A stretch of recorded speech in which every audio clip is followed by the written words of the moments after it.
Warahmatullahi wabarakatuh. Sekarang kita akan membahas terkait antara hubungan kantor pusat dan cabang ya. Ini saya perbesar dulu.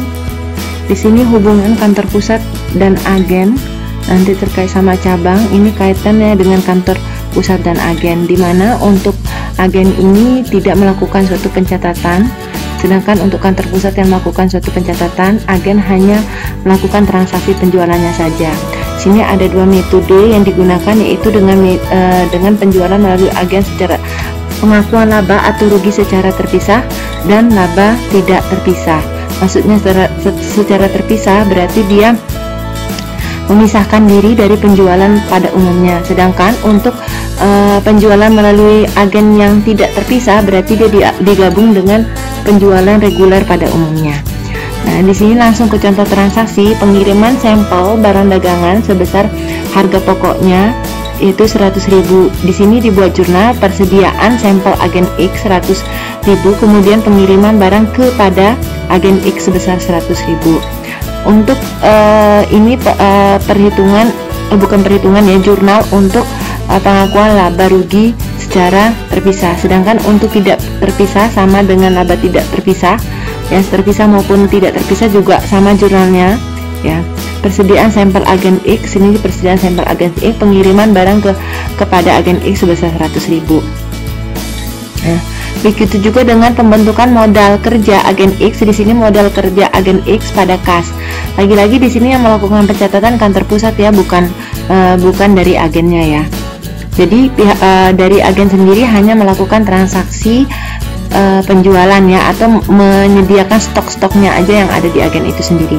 Kemudian di sini untuk laba tidak terpisah, di sini modal kerja agen X pada kas sama ya, dibuatkan jurnalnya ya. Yang membedakan di sini yaitu dari segi laba ruginya ya. Laba rugi, yang membedakan antara laba rugi dengan secara terpisah dan tidak terpisah, ini kelihatan dari laporan laba rugi. Namanya juga laporan laba tidak terpisah, laba rugi secara terpisah. Di sini kelihatan munculnya di sini untuk laba rugi secara terpisah. Di sini penjualan melalui agen X yaitu 1 juta. Di sini dibuat jurnal piutang dagang pada penjualan agen X. Sedangkan untuk yang tidak terpisah berarti digabung dengan penjualan angsuran. Di sini munculnya piutang dagang pada penjualan 1 juta. Jadi ada kata agen X yang jadi pusat sorotannya di sini, sedangkan untuk laba tidak terpisah tidak ada kata agen X. Sedangkan untuk poin jurnal yang pertama dan kedua transaksinya berarti ini memang muncul ada agen X. Akan tetapi untuk muncul kata agen X di jurnal pertama maupun jurnal kedua, modal kerja dan pengiriman barang ini kan masuknya di laporan bukan laporan ya, untuk masuknya di neraca, bukan di laporan laba rugi. Sehingga untuk jurnal baik pencatatan secara terpisah maupun tidak terpisah ini sama ya. Kemudian kita lanjut. Nah, yang berikutnya untuk harga pokok melalui agen X di sini yaitu 750, harga pokok penjualan agen X pada persediaan barang ini kurang X-nya ya, sebesar 750.000. Kemudian di sini juga persediaan barang dagangan sebesar 750. Sedangkan untuk melalui yang tidak terpisah tidak dibuatkan jurnal karena ini secara otomatis digabung dengan penjualan penjualan reguler pada umumnya, karena dengan kata tidak terpisah berarti digabung, sehingga penggabungannya tidak mungkin harga pokoknya sekian, jadi sehingga di sini tidak dibuatkan jurnal. Kemudian pengeluaran kas oleh agen X berupa biaya lain-lain sebesar 45 juta. Di sini yang dibuat jurnal macam-macam biaya usaha agen X pada kas. Sedangkan untuk laba tidak terpisah di sini juga muncul di sini biaya macam-macam biaya usaha pada kas, akan tetapi tidak ada kata agennya ya. Itu yang membedakan antara laba terpisah dan laba tidak terpisah. Kemudian muncul lagi gaji, transaksi gaji dan komisi agen X. Di sini kita lihat lagi biaya gaji dan komisi agen X 30 juta untuk kasnya. Di sini 30 juta untuk biaya dan gaji komisi itu kasnya sebesar 30 juta ya. Kemudian jurnal penutupnya, sebagaimana jurnal penutup, semua akun-akun yang ada di laporan laba rugi itu ditutup. Berarti yang posisinya tadi debit jadi kredit, kredit jadi debit. Jadi penjualan agen, harga pokok penjualan, macam-macam biaya, gaji dan komisi, rugi laba dan seterusnya. Berarti yang ada posisinya tadi di debit jadi kredit, kredit jadi debit. Jadi ini posisinya biaya dan gaji komisi ya. Berarti di sini biaya gaji komisi kredit tadinya di debit jadi kredit. Itu untuk menutup. Kemudian kita lanjut, jurnal untuk mencatat transaksi antar kantor pusat dan cabang. Di sini transaksi baru 2, bukan cabang-cabang lainnya. Untuk cabang-cabang berikutnya akan dibahas minggu berikutnya. Di sini yang pertama itu diterima langsung ke transaksi ya. Tanggal 1 sampai 31 Desember diterima uang dari kantor pusat sebesar Rp300 ya. Ini untuk mempersingkat aja nilai nominalnya ya. Kemudian di sini kas sebesar 300, RK kantor pusat. Di sini RK ini merupakan rekening antar kantor ya, antar kantor pusat. Berarti karena di sini transaksinya kantor cabang, berarti di sini jurnalnya adalah kantor pusat. Kalau di sini merupakan kantor pusat, berarti di sini RK kantor cabang ya. Timbal balik. Ini merupakan jurnal-jurnal yang harus dieliminasi. Anggapannya di sini kantor cabang merupakan utang ya. Utang yang harus yang diberikan kepada kantor pusat. Sedangkan di sini untuk kantor pusat RK ini merupakan piutang. Akan tetapi dari RK kantor pusat dan kantor cabang ini yang nantinya akan dieliminasi ya. Kalau cabang itu menganggap sebagai utang, kemudian kantor pusat itu menganggap sebagai piutang. Kemudian diterima barang dagangan dari kantor pusat sebesar harga pokoknya adalah 600. Pengiriman barang dari kantor pusat berarti dia nerima sebesar 600. Kemudian muncul RK kantor pusat sebesar 600. Sebagaimana biasanya di sini karena dia yang mencatat adalah cabang, berarti di sini RK kantor pusat. Kemudian untuk kantor pusat di sini RK kantor cabang pada RK kantor cabang karena ini pusat yang melakukan pencatatan, RK kantor cabang pada pengiriman barang ke cabang sebesar 600.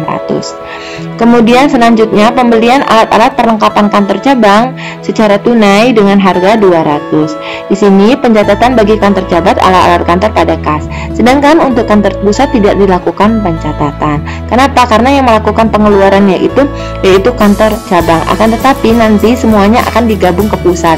Di mana untuk pelaporannya kemungkinan nanti sekali-kali akan dilaporkan baik neraca dan seterusnya akan dilaporkan ke kantor pusat.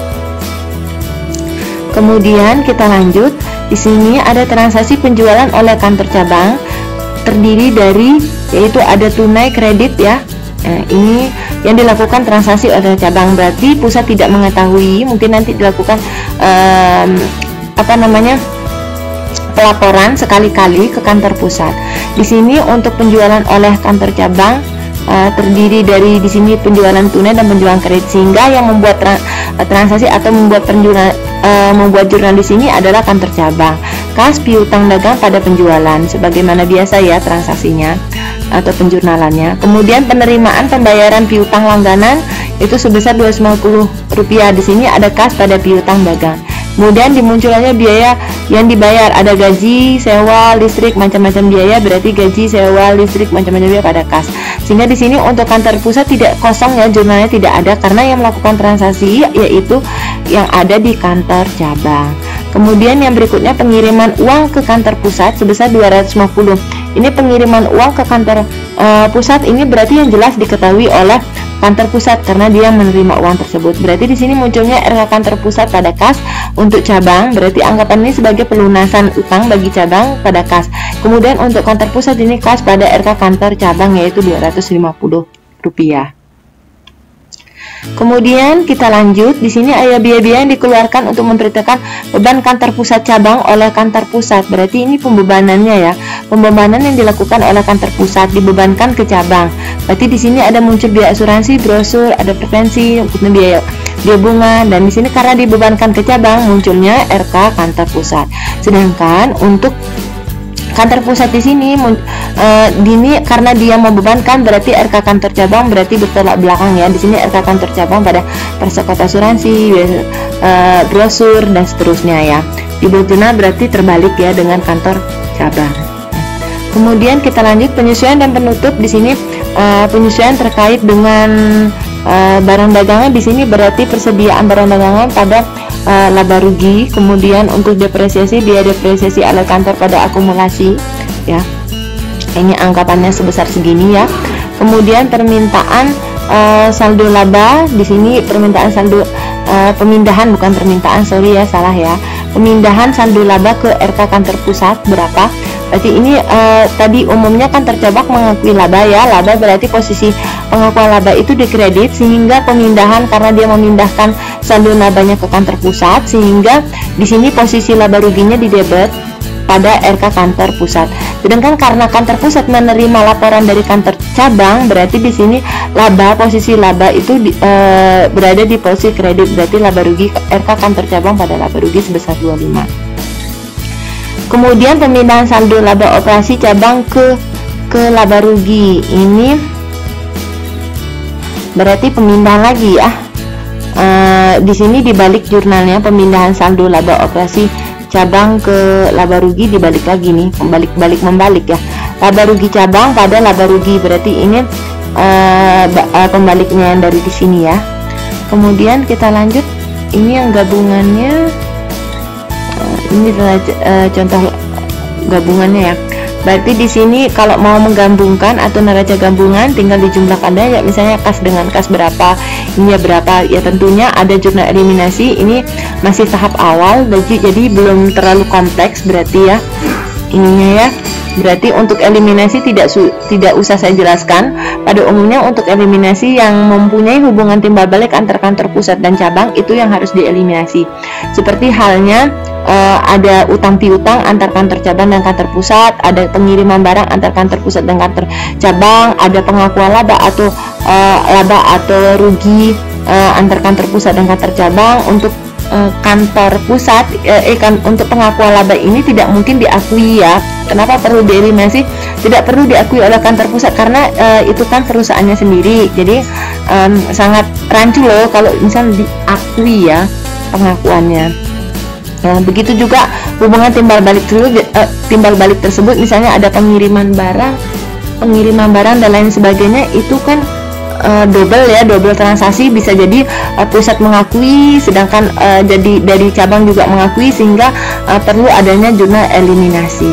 Nah, sini ada piutang, ada persediaan ya yang dieliminasi. Ini investasi saham, ini sudah agak ini ya spesifik ya untuk soalnya. Untuk eliminasi ini hanya contoh saja. Berarti untuk neraca konsolidasinya tinggal dijumlahkan aja ya. Kata kuncinya untuk jurnal eliminasi adalah dieliminasi. Ketika sudah pintar mengeliminasi, itu sudah gampang untuk konsolidasi ya. Nah, di sini kas 5.000 tambah 3.000 tinggal dijumlahkan sebesar 8.000. Kemudian piutang, posisinya piutang itu kan di debit 84 tambah 30 ya. Ketemunya kan itu 114. Kemudian karena dia posisi di kredit, sini eliminasinya, maka dikurangi 114 dikurangi 1000, jadi ketemunya 113. Persediaan 95 ditambah 60 itu ketemunya 155. Kemudian dikurangi ada kredit, persediaan posisinya di debit, kurangi 2000, berarti di sini 153.000. Ini kayaknya US dollar ya. Nah, ini hanya contoh saja dan begitu seterusnya ke bawah ya. Tinggal dijumlahkan yang mana yang di debit berarti atau kreditnya itu yang harus dieliminasi. Tergantung posisinya. Ini posisi misalnya contohnya di utang jangka pendek. Di sini 60.000, di sini 8.000. Kemudian untuk eliminasi kan besarnya adalah 1000 nih. Berarti kan 60 tambah 8 karena dia posisi utang itu di kredit, berarti karena eliminasinya itu di debit, berarti ini dikurang. Berarti 68 dikurangi 1000 ya, ketemu 67.000. Jadi begitu seterusnya ke bawah ya. Untuk membuat neraca konsolidasinya. Nah, untuk konsolidasi di sini bisa disusun berdasarkan neraca ya. Ini berarti nanti masuk kas, piutang, ini merupakan neraca gabungannya. Dia munculnya seperti ini ya, misalnya kasnya 8.000, piutangnya 113, berarti munculnya seperti ini ya. Nah, kemudian di sini ada soal latihan yang harus kalian kerjakan, ada jurnal penutup, kemudian di sini ada kayaknya berapa soal ini ya? Ada 5 ya, 5 soal ya. Nah, 5 soal ini kalian kerjakan seperti biasa ya. Untuk pembahasannya biasa akan di-share minggu depan ya. Terima kasih.